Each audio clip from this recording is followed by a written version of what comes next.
দর্শক মণ্ডলী, সাপ আমরা সবাই জানি, সাপ একটি বিষধর একটি, এবং এই সাপ কিন্তু আমরা সবাই ভয় পাই, এবং সাপ কিন্তু মানে কোনো সময় কিন্তু পোষ মানে না, এবং সে কিন্তু একটি বিশ্বাসঘাতক প্রাণী।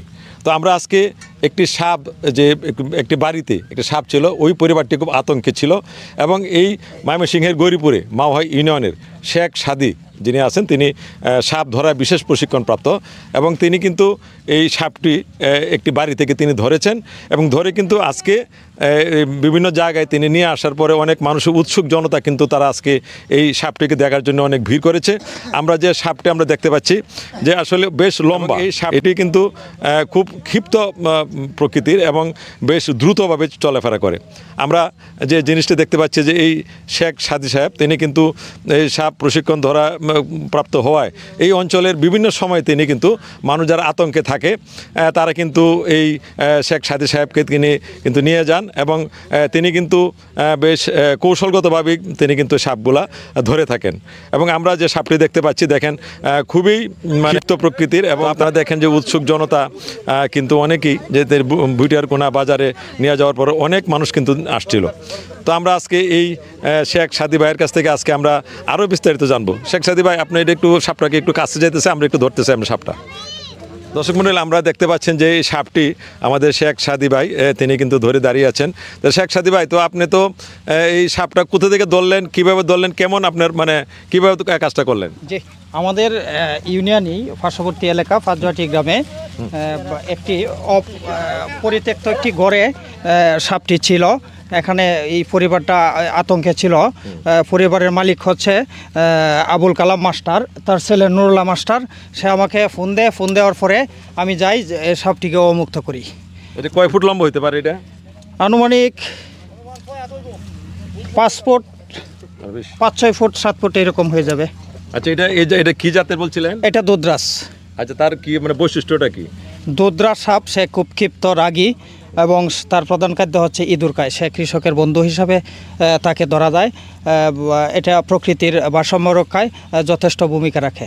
সে কারো কোনো ক্ষতি করে না। আপনি তো একটা ধরলেন, তার কি কোনো সাথী ছিল না? এটা থাকতে পারে না? না, সাপ বিশেষ করে তার যখন মেটিং প্রয়োজন হয়, মেটিং সিজন হয়, তখন অল্প সময়ের জন্য তার প্রজননের জন্য হয়তো জোড়া বাঁধতে পারে। এছাড়া সাপ জোড়া বাঁধে না এইভাবে। আপনি এই পর্যন্ত কেমন সাপ ধরছেন?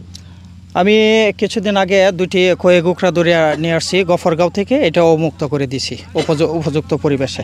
দর্শক মণ্ডলী, আমরা শুনছিলাম যে আজকে যে একটি বিষধর সাপ দুধরাজ যাকে বলে আমাদের অঞ্চলের, এবং এই সাপটিকে তিনি একটি বাড়ি থেকে তিনি কিন্তু ধরেছেন, এবং ওই বাড়ির মানুষ কিন্তু খুবই আতঙ্কে ছিল, এবং তিনি অতি মানে কষ্টে বা উনি তার কৌশলগতভাবে কৌশল প্রয়োগ করে কিন্তু এই সাপটিকে তিনি ধরেছেন।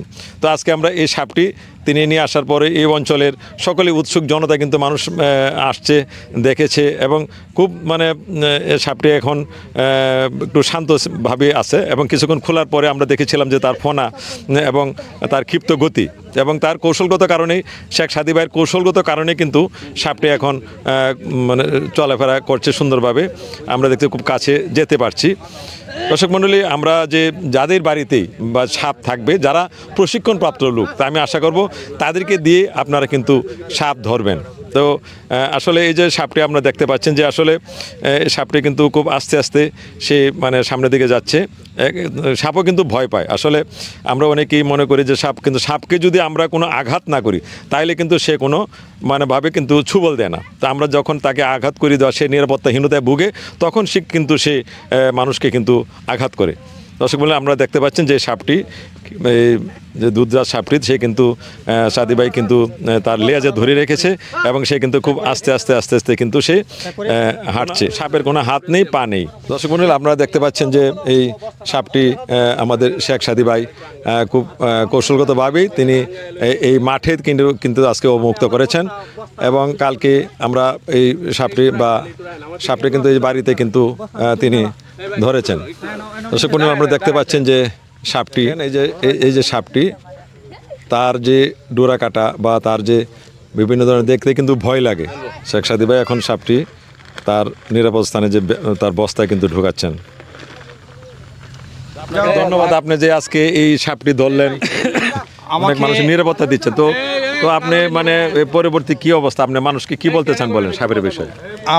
আমি যখন গেলাম তখন অনেক লোকজন দেখতে পেলাম সাপটিকে অনেকেই করছে মেরে ফেলবে। তখন আমি বললাম যে না, সাপ মারা যাবে না, সাপ প্রকৃতি ভারসাম্য রক্ষায় অনেক ভূমিকা রাখে। তো সাপটা আমি দেখি সেটা কি বিষধর না নির্বিষ তাহলে বলতে পারবো। পরে ওই জায়গায় অনেক ইটের নিচে, প্রায় 1000-1200 ইটের নিচে সাপটা পড়ে যায়। ওই জায়গাতে আমি সাপটা উদ্ধার করি। আমি এটা এখন অবমুক্ত করে দিব উপযুক্ত স্থানে। আমার কাজই হচ্ছে সাপকে অবমুক্ত করা এবং মানুষকে আতঙ্কমুক্ত করা। তো আপনাকে ধন্যবাদ যে আপনি এই যে একটি কাজ, একটি পরিবারকে আপনি নিরাপত্তা দিয়েছেন এবং নিরাপদ স্থানে আপনি সাপটি ছাড়বেন। তো আমি আশা করব যে দর্শক মণ্ডলী যারা আছেন বিভিন্ন স্থানে, যে আপনাদের যারা পরিবারের অনেকেই সাপের আতঙ্কে আপনারা আছেন, বা হয়তোবা আপনারা এই আপনার বাড়ির আশেপাশে এমন বিষধর সাপ রয়েছে, তো আপনারা আশা করব যারা প্রশিক্ষণপ্রাপ্ত লোক তাদেরকে আপনারা জানান এবং তারা কিন্তু নিরাপদে আপনাদের এই সাপটি ধরবে, সবাই নিরাপদ থাকবো। দর্শক মণ্ডলী, এই ছিল আমার আজকে ময়মনসিংহের গৌরীপুর উপজেলার মাওহী ইউনিয়নের শেখ সাদি ভাই, যিনি আজকে একটি বিষধর সাপ ধরে আছেন এবং সেই খবর নেওয়ার জন্য আমরা আজকে আসছিলাম। তো সবাইকে ধন্যবাদ। আমি ফারুক আহমেদ, জি নিউজ, মাওহা, গৌরীপুর, ময়মনসিংহ।